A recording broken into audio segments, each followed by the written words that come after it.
Welcome back. So let me begin by giving a summary of what we did in the last lecture. So first thing is we talked about series and parallel combination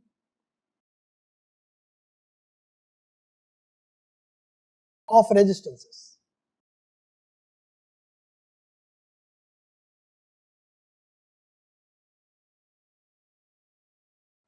So one of the things that I wanted you to understand is that these nomenclatures have specific meaning. In fact, I gave you an example of a situation where a resistance combination looks arranged parallelly, but they are actually a series combination. So the way it works is this, that we defined parallel combination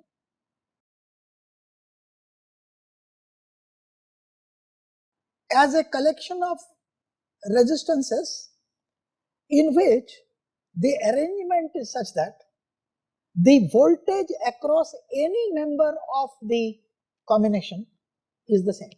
So the way it works is this. Supposing this is a point A, so I have one resistance here, another resistance here. I could have any number of them actually. Third resistance here. So let's just call them R1, R2, R3. So what we are saying is this, that the drop in the potential, if you go through the resistances, whether you go through this or that, is the same, delta V. So this would mean that since the values of resistances are different, the current in the branches would be different. So we will say that voltage across each member is the same.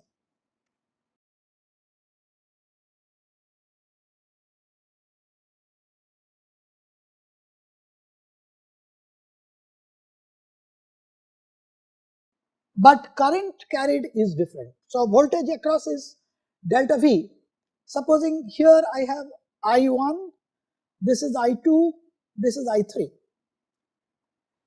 So expressions for delta V are either I1 R1 or I2 R2 or I3 R3. They are the same.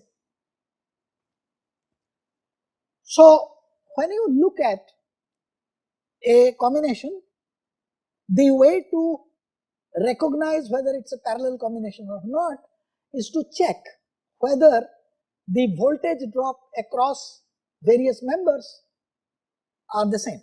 So that's one. We next defined what is called a series combination.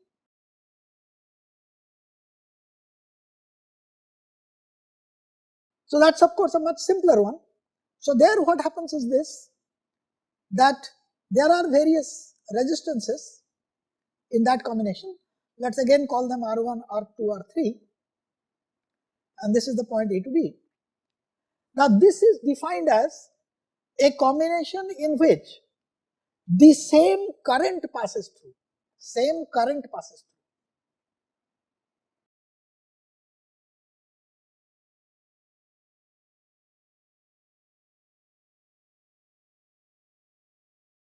As a result, since I is the same and here R's are different again, so therefore this is IR1, this is IR2, this is IR3, this is the drop across them. So therefore, the drop delta V1 across this, delta V2 across this, delta V3 across this.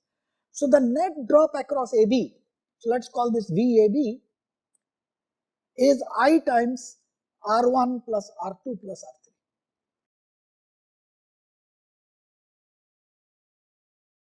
So let us return to the example that we had started working out towards the end of our last lecture, but couldn't complete it.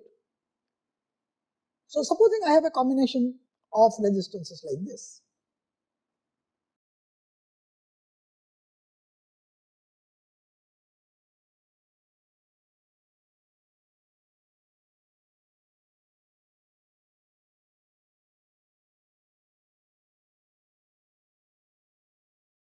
This was a 21 volt battery, and what I had there was a switch which was initially open. So let us number them. Let's call this point A, this is B, this is C, D, and E and F.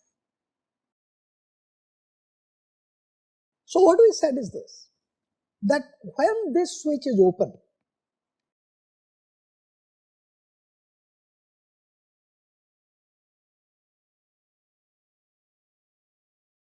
so this section doesn't actually do anything to the circuit. But look at this pair of points. The voltage drop across CE, because C is connected to this side, E is connected to this side of the battery, is 21 volts. Voltage drop across DF is also 21 volts. We had given some numbers to represent so this was 4 ohms, this was 12 ohms. So I called this R1, call this R2, and this is R3, and this is R4. So R4 was 8 ohms, and R2 was also 8 ohms. Let's look at what happened there. So if you look at it, the current comes out from this positive terminal, and part of it goes here, part of it goes there. So let us call this, it's getting cluttered up, so let me use a slightly different ink. Let's call this I1, and since this is passing through R3, let's call this I3. So look at this, if a current I is coming through this, then clearly your I gets divided into I1 and I3. And because current is nothing but flow of charge and there is no accumulation of charge anywhere, so rate of flow of charge here plus the rate of flow of charge there must be equal to the rate of flow of charge which came through the circuit. So since we have said that the drop across this is the same as 21 volts, so what we notice is the following, that here, since this part of the circuit doesn't matter, so R1 is in series with R2. So in branch C, R1 is in series with R2.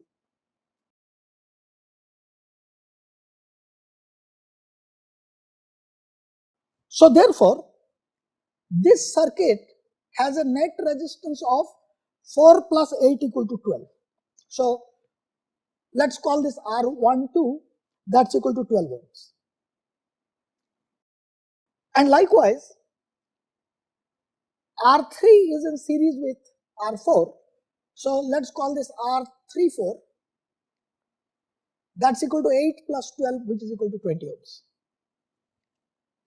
Now, having done that, you notice that this circuit is now reduced to a circuit like this.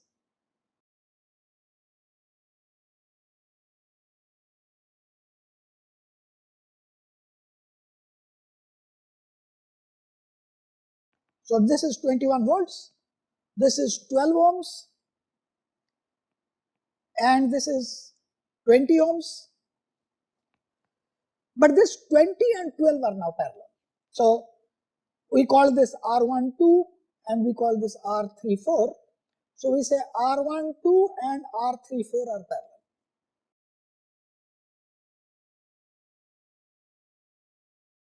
Remember the formula for the parallel combination that I gave, equivalent resistance. So the equivalent resistance of this combination is given by 1 over Req equal to 1 over R12 plus 1 over R34, and that's equal to 1 over 12 plus 1 over 20. And if you invert this, Req will turn out to be equal to 15 by 2, that is 7 by 7.5 ohms. So what I now do is this, I draw a further equivalent circuit which is at 21 volts here, and a 7.5 ohms there. And now I can easily find out how much current I was there, because that is what is coming out. So which tells me that the current I which the battery supplied to the whole combination is given by 21 divided by 15 by 2, which if you work out, it will become 42 by 15, which is 2.8 amperes.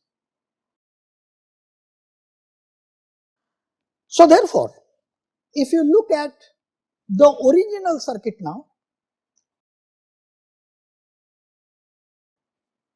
so what we said is just go one step back. Now if you go one step back, what you realize this, that this I which came in, which was 2.8 amperes, got divided into this part and got divided into that part. So therefore, the current in this section, so this was 21 volts, and we showed that this is 2.8 amperes.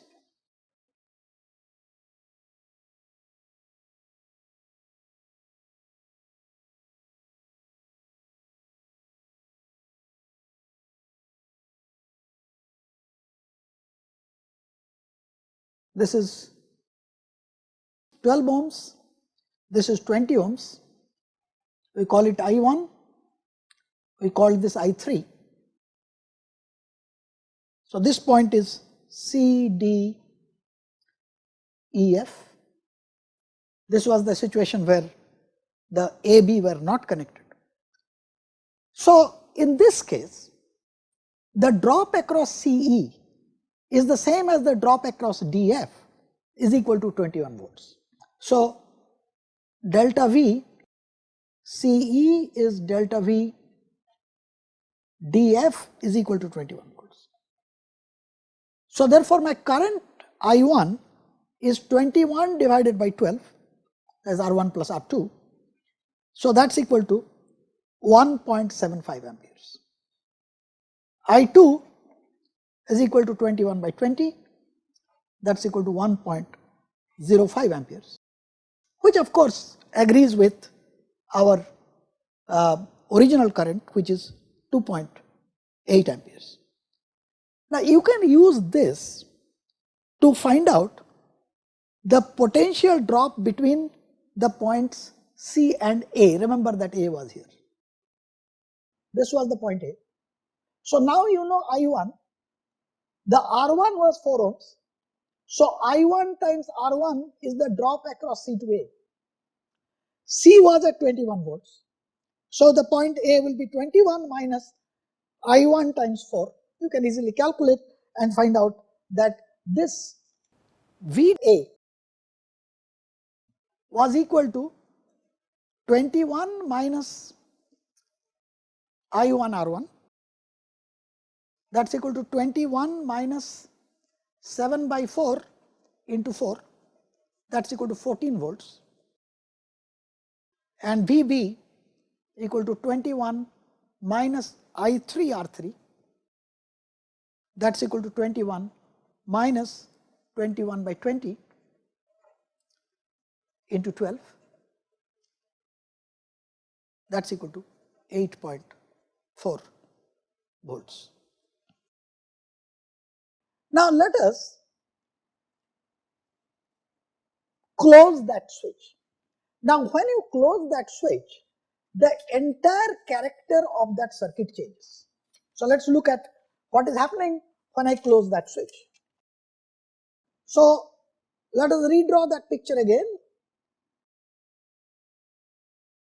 So this was a 21 volts battery. I had a 4 ohms here, R1, just indicate without. This is R2, which was 8. On this side there was a R3, which was 12, and an R4,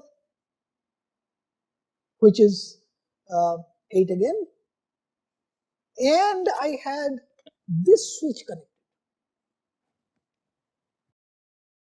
So this was CD, this is A, this is B, this is E, this is F. Now let us look at what type of a combination is this. First thing you realize is this, that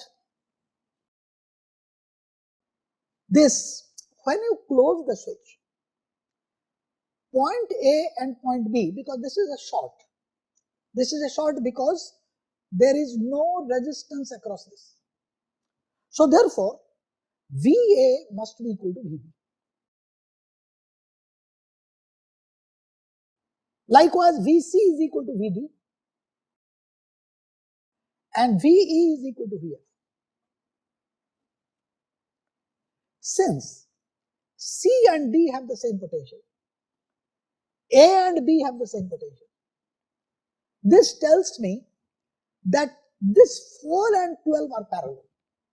If you recall, I had said that the way to recognize whether some resistances are in parallel or not, you have to find out whether the potential drop across them is the same. We can redraw the circuit in the following way. So remember that I had the 21 volt drop here, and the circuit is essentially equivalent to the following situation. This is R1 and this is in parallel with R3, and here I have an R2 in parallel with R4.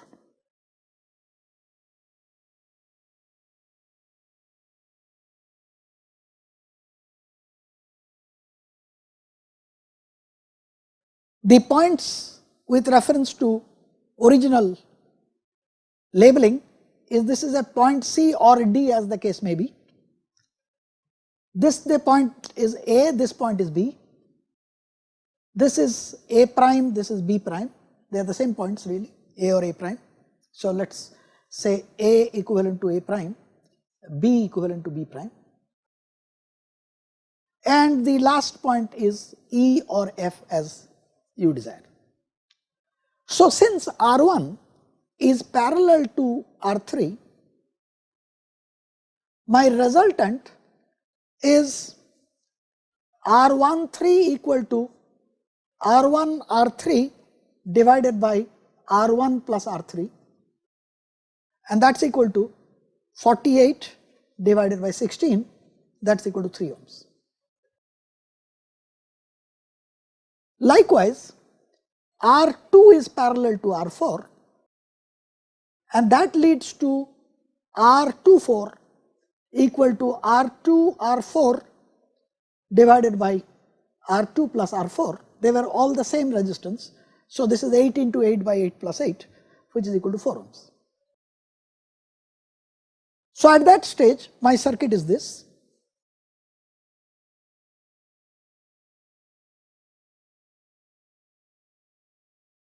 I have a 3 ohms here, which we called as R13, and I have a 4 ohms there, which we called as R24. And this was 21 volts. Since R13 and R24 are in series, my net resistance here is 7 ohms. So therefore my current is 3 amps. Now notice this thing. This point, this was my point C, this is my common point A or A prime, and this was my common point E or F. So since 3 ampere current is reaching C, then my drop across CA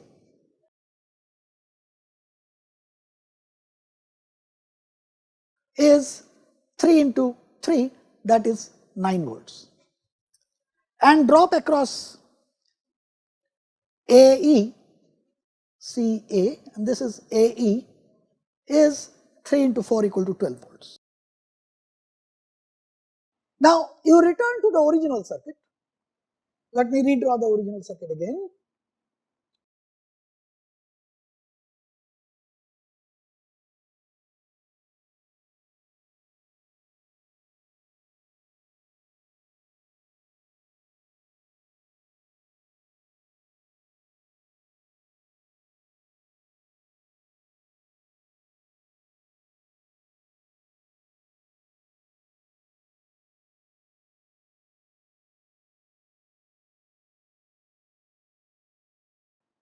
So my current in this section CA is not equal to the current in this section CB.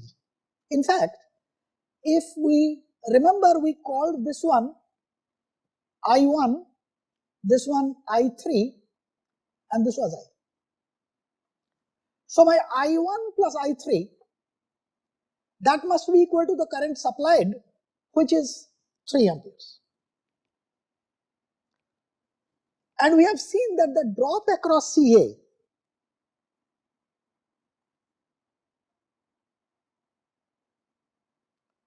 is equal to 9 volts. So I can easily calculate how much is the current I1. So current I1 is obviously 9 divided by 4, this was 4 ohms, which is equal to 2.25 amperes.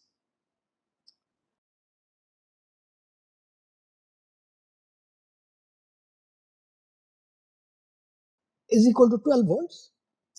So if we call this I2 now, so that would be equal to 12 divided by 8 ohms, that was the resistance of this. So that's equal to 1.5 amperes. So you notice that 2.25 ampere is coming in at C, but 1.5 ampere is going out through this section. So therefore, there must have been a current in this section. So IAB, which is the difference between the two, because there cannot be any accumulation of charges there. So therefore, IAB must be this minus this, that's equal to 0.75 amperes. Now what you can do is, you can do a consistency check by repeating this calculation here. So this drop was 9 volts. You can find out how much is the current here, and then similarly you can find out how much is the current there, okay, and you will find that the result would be the same, that this minus this would be the amount of current that is flowing into the section at AB. So this gives you an example of how to calculate things in which we have parallel and series circuits. So let me show you some little complicated problems. Suppose I have a situation like this. Now what I will do is that instead of drawing wiggly lines for resistances, let me for the moment just draw them like this, but I will tell you where the resistances are.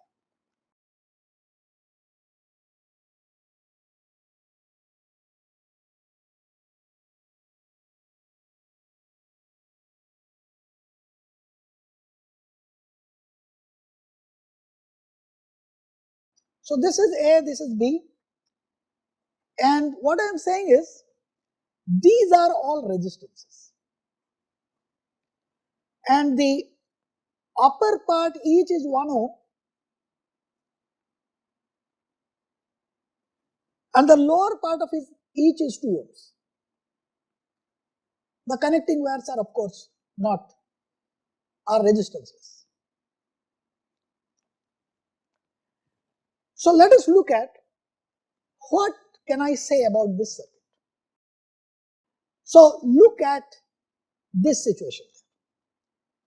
So notice that here I have these two, because there is no connecting. Remember that the connection to the circuit, which means connection to external battery or whatever is the source of EMF, is between A and B.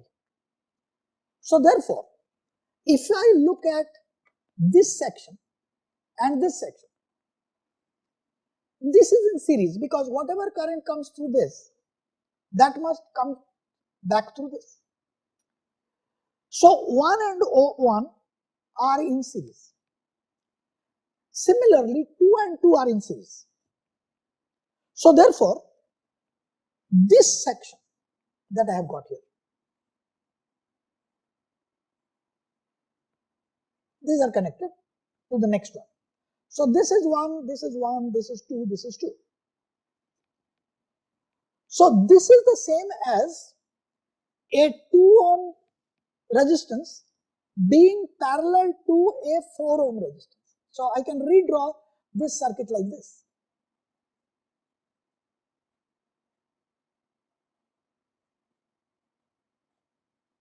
And then of course each of these sections will be connected to the next section and 4 of them will be there. So this is 2 ohms and this is 4 ohms. Since 2 ohms is in parallel with 4 ohms, I get the equivalent resistance to be equal to 2 into 4 divided by 2 plus 4.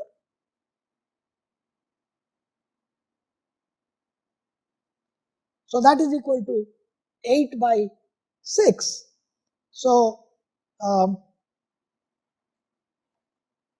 which is equal to 4 by 3 ohms. So this is nothing but a single 4 by 3 ohm resistor. And 4 of them are connected in series. So therefore, net resistance of this combination is 4 into 4 by 3, which is equal to 16 by 3 ohms. Let me take another example. I'll consider an infinite resistance network.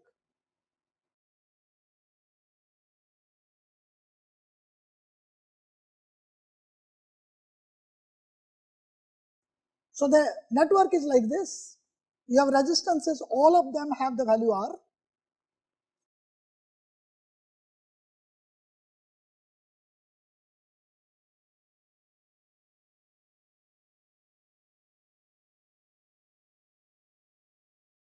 And they are connected also by resistances R.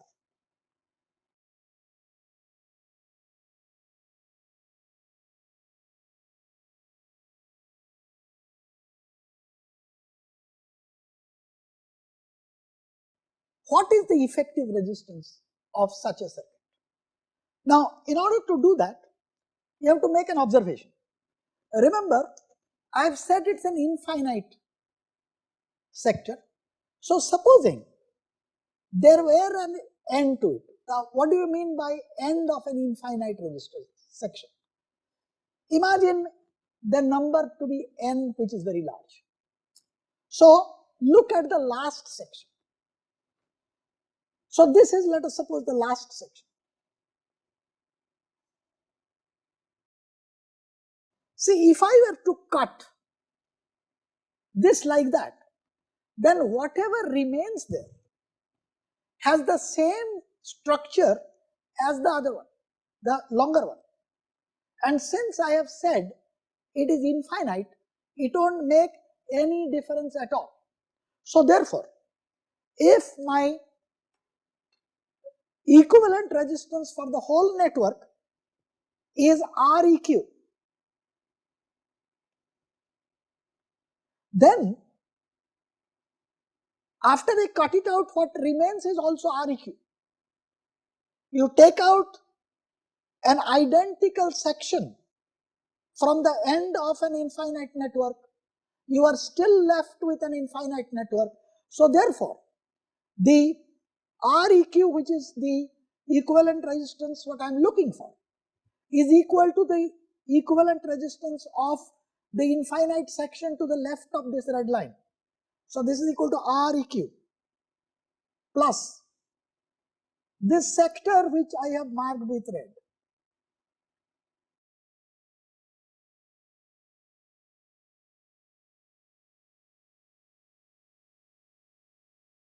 Now let us look at what this actually means. Now notice, what has happened as a result is this. This Req section has become parallel with this R. So Req is parallel to R.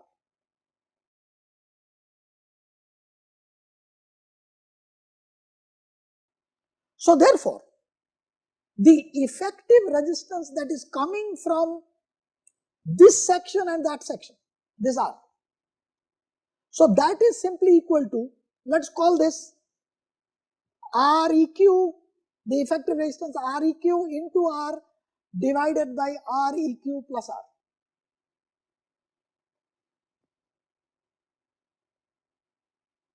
So this amount, so I will draw this again. So we are saying now that I have a resistance here which is this quantity, that is, let's call this Req prime. And of course these two R's.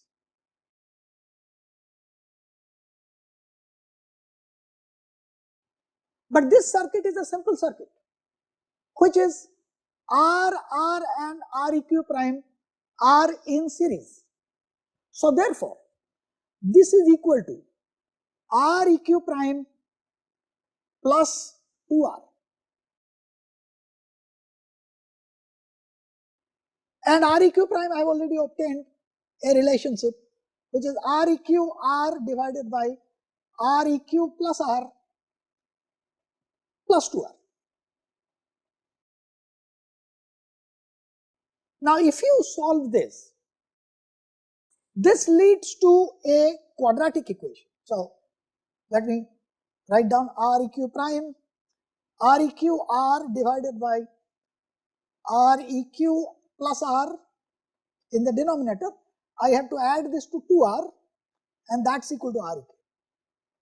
Let's simplify them, which is Req R and 2R are equal. So it is 2R square plus 3Req in the numerator, and denominator I cross multiply. So I get Req square plus R into Req. So therefore, Req square minus 2R Req minus 2R square is equal to 0. So the solution for Req is 2R plus or minus square root of 2R whole square, that is 4R square, plus 4 into 2, 8R square divided by 2, and that's equal to 2R plus or minus, take away a 4, so I get 2 times square root of 3 times R divided by 2, which is equal to 1 plus or minus root 3 R. Obviously, I pick up the positive sign, so equivalent resistance of this infinite network is 1 plus root 3 times R. Once you know the value of R, you can calculate. Now, this idea that series resistances and parallel resistances, I can find effective formula, can be used to solve problems which do not look like the standard resistance network problem. So let me give you another example. Let us look at a resistor which has this shape. This is a conical shaped resistor.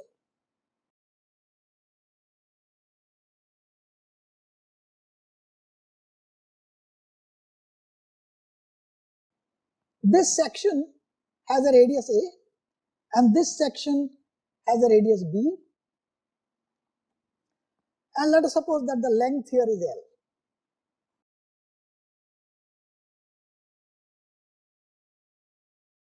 Now, how do I find out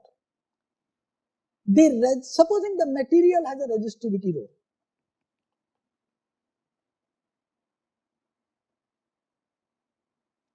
How do I find out what is the resistance of such a sample? Of course, we assume that the same current is passing through each section, which is circular in nature. So let us look at this.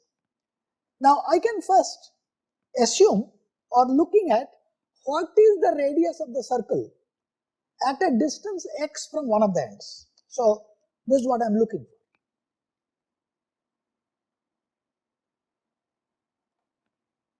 This distance is x.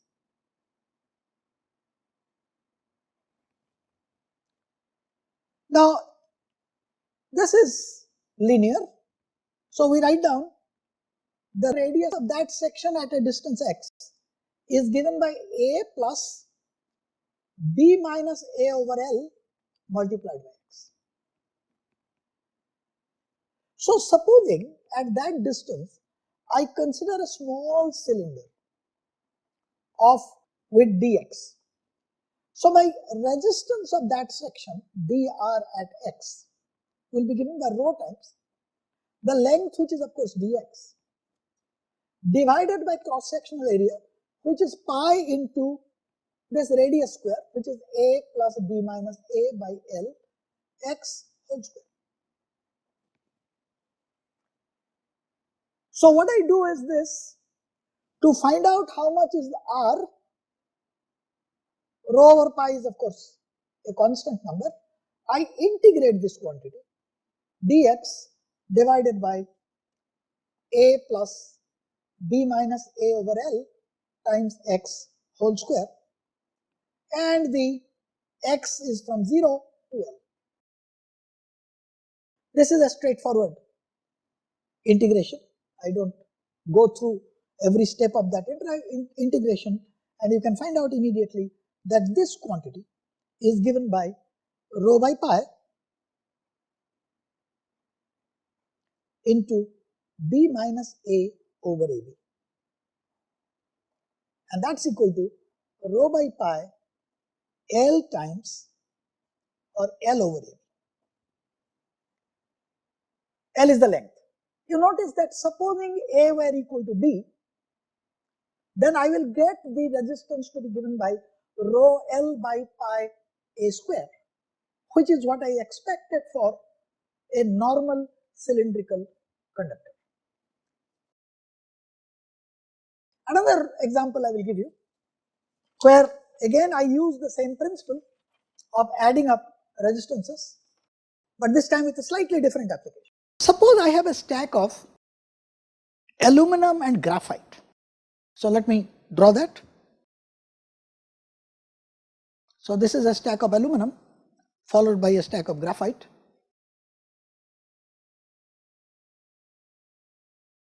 Having the same cross section.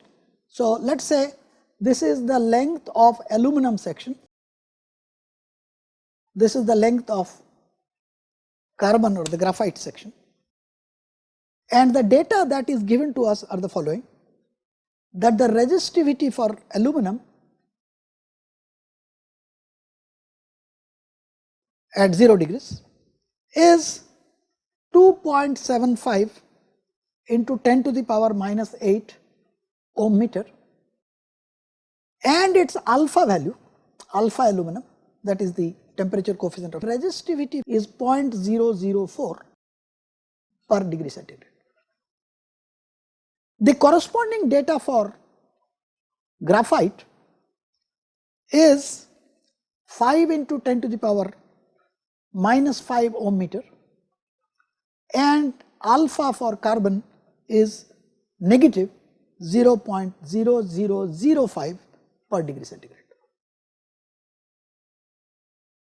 Now you see, this is essentially a series circuit, because any current flowing into, let us say, aluminum will also pass through the carbon if there is a complete circuit. Now what we are looking for is what should be the ratio of the lengths of aluminum section to the carbon section, so that the temperature coefficient of the combination will be 0. Now what it means is this, that supposing I am looking at the resistance of the aluminum section at a temperature T plus the resistance of the carbon section at a temperature T. So I get resistance of aluminum at 0 degrees into 1 plus alpha AL into delta T plus resistance of carbon at 0 temperature, 1 plus alpha carbon into delta T. Now, what we are essentially looking for is this, that what should be the length of the ratio of the length of L aluminum to L carbon such that this quantity is independent of temperature. What it means is I am looking for RAL plus RC that should be identical to RAL0 plus RC0. Now, if this were so, what I require is that the contribution from the temperature dependent part of these two should cancel. So, what it means is R aluminum 0 alpha aluminum times delta T, I should have written as delta capital T, equal to minus R carbon alpha carbon into delta T. Now, remember, my resistance is proportional to the length and inversely proportional to the cross section, but in this case my cross section is the same. So, what I require is that alpha aluminum times, well, I can put a rho, R aluminum 0 is rho aluminum 0 times length of aluminum,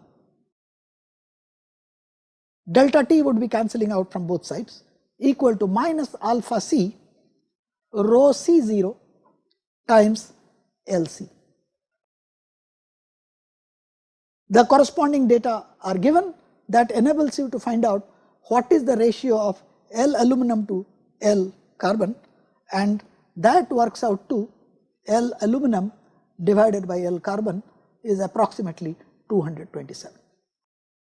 So, these were examples where the series and parallel resistances were used. Let me give you a final example in series and parallel combinations. Let us look at a circuit like this.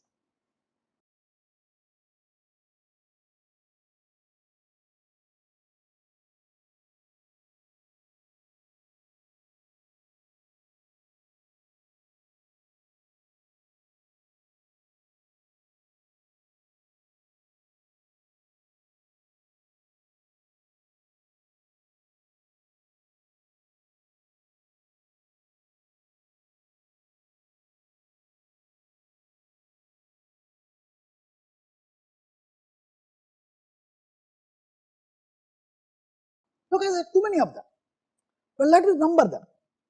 This is R1, this is R2, this is R3, this is R4, this is R5. Let us call this R6, R7, R8, R9 and R10. Doesn't look like a series or parallel combination, but let us try to look at this a little more carefully. So, all that I need to do is to observe whether the same current is passing through or is the same voltage between two ends. If it is former, it is a series resistance. If it is later, it is a parallel resistance. So, let us look at what is happening. Now, notice here, this point and this point, these 2 points are at the same potential, okay, and this is a common point. So, which tells me R4 and R5 are parallel combinations. So, let us write down R4 parallel to R5. So, let us denote their equivalent resistance to be R45.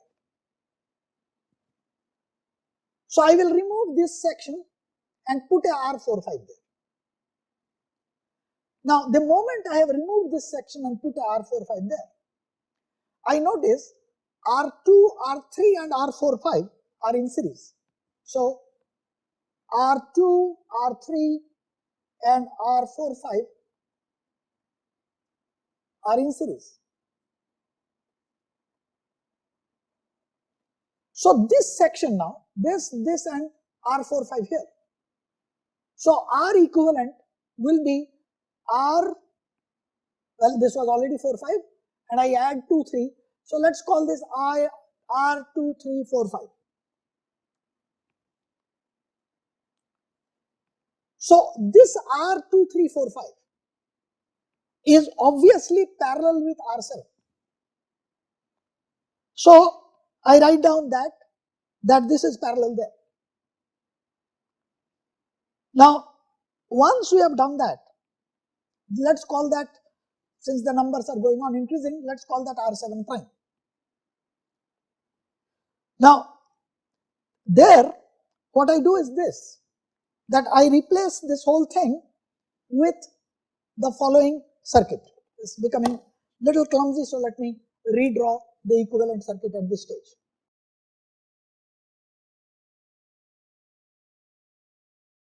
This is V. I had a R1 there. This we called it R10. This was a R8 and an R6. So this is R10, R8, this is R6, and this we had called it as R7 prime. And there was a R9 hanging in here. So what do we have here? Clearly R8 and R6 are in series. R6 and R8 in series. Let's call it a single resistance R68. Not only that, notice that R10 and R9 have common points. So therefore R9 is parallel to R10. This we'll call it as R9 prime. So my circuit at this stage looks like this. This was R7 prime, this was R1,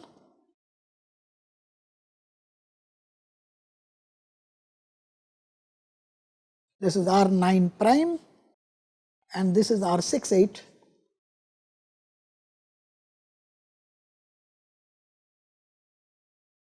Now look at this circuit now.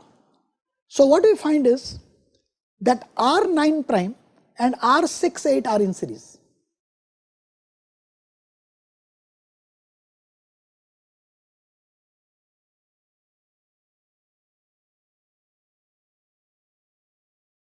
And this combination, whatever you want to call it, let's call it R689.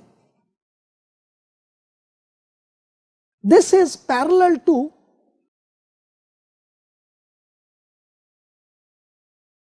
R7 prime.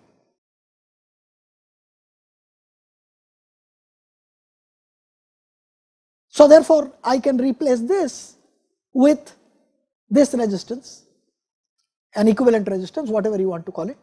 So let's say it leads to some R prime, and then my R prime and R1 are in series. So therefore you notice a very complicated looking circuit has been reduced to series and parallel combinations.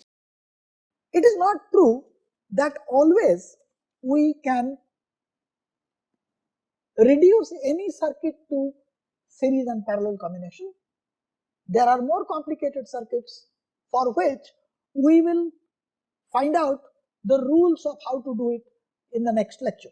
But let us proceed with whatever we have been doing. Now, so far I have talked about resistances in series and parallel. The only other element of the combination circuits that we have been using are batteries. So batteries or cells as they are called. So the question is this, that can we think of putting more than one battery in a circuit.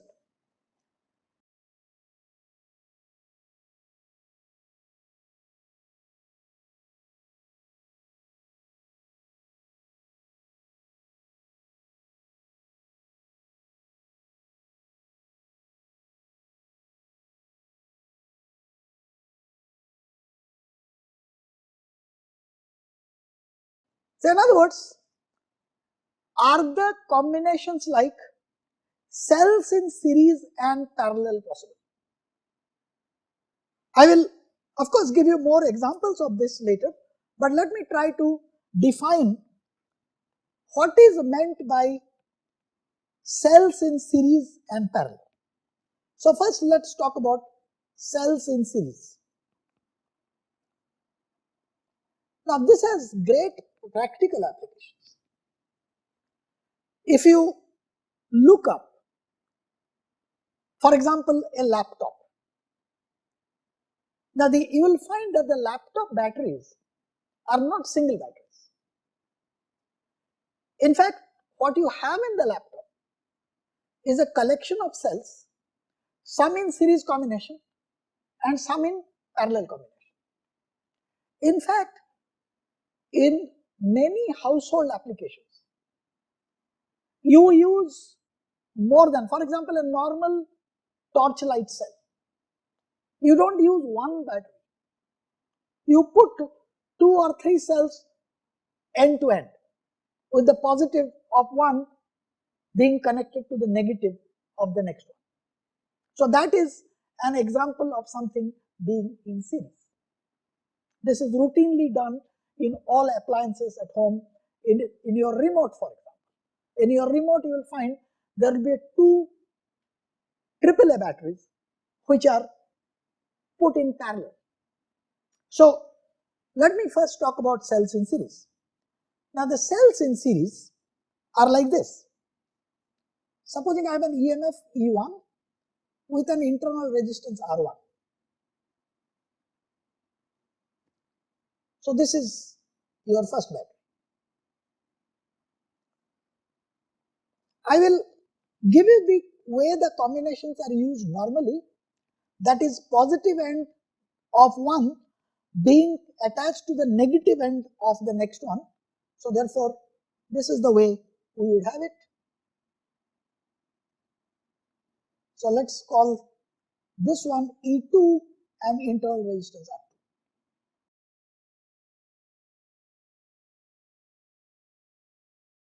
So let us find out a nomenclature. So this is A, this point is B, and this point is C. Now what I am actually going to do is this.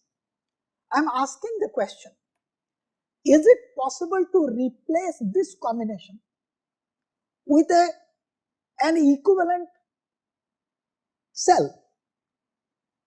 That is it equivalent to, between A and C, having a equivalent combination like this? This is AC, and if you like, I will call them as E equivalent and R equivalent. If it is possible to replace them, how do I do it? Now let us look at this. Let's look at here. So what is VC? Now if I assume that the current is flowing like this here and is coming in like this, then I look at the way the potential develops as I go from C to A. So I start with VC. Since this is in the direction of current, I have a drop of current IR2. So current is the same, so IR2. Then I am crossing a battery from negative to positive, so my potential rises by an amount E2. I proceed further, have a further drop of IR1. So minus I R1.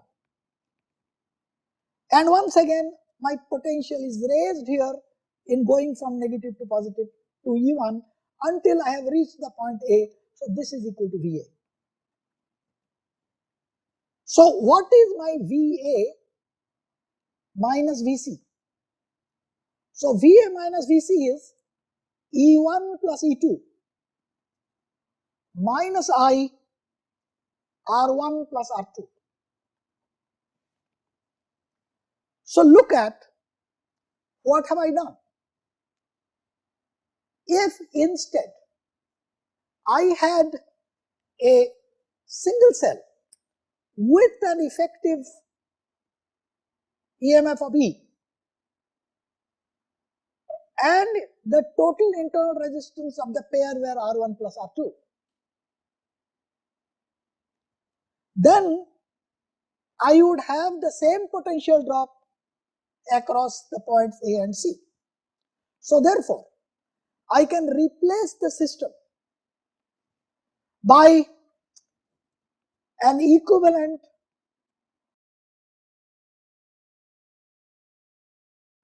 EMF, which is E1 plus E2 and effective internal resistance,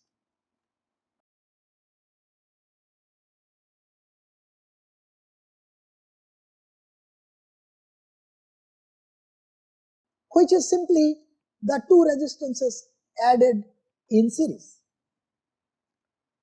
I will in the next lecture talk about how to use cells in parallel. I told you that if you look up normal torchlight, you put cells in series. But look up your remote at your home, you will find that the two positive ends are going together on the same side and they are in parallel. So I will obtain an equivalent EMF and resistances for the parallel combination next time, and I will also answer the question which you must be already raising within your mind, that why should I use cells in series? For instance, why not I originally take a battery of a higher EMF and of course having a little more internal resistance? And so therefore, what is the purpose of using more than one cells instead of using a single cell of a higher EMF and different resistance? We will try to answer that question also as we go along next time.